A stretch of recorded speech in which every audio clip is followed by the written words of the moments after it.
రాజుపాలెం మండలం రాజపాలెం గ్రామం RR centre ST colony నందు పర్యావరణ దినోత్సవం సందర్భంగా అక్కడ కమ్యూనిటీకి పిల్లలకు అవగాహన కల్పించడం జరిగింది.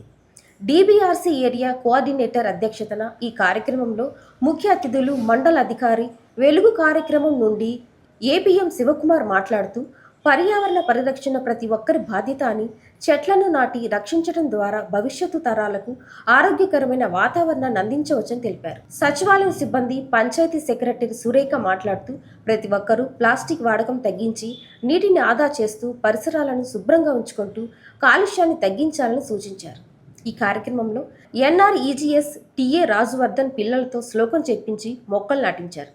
ఈ కార్యక్రమంలో కోటిరత్నం మాట్లాడుతూ దళిత బహుజన రిసోర్స్ అండ్ ఆధ్వర్యంలో రాష్ట్ర స్థాయిలో పర్యావరణ దినోత్సవం గురించి డివిఆర్సి ఈరోజు పలు చోట్ల కార్యక్రమాలు నిర్వహించి పిల్లలకు తల్లిదండ్రులకు అవేర్నెస్ ప్రోగ్రాం కల్పించారు.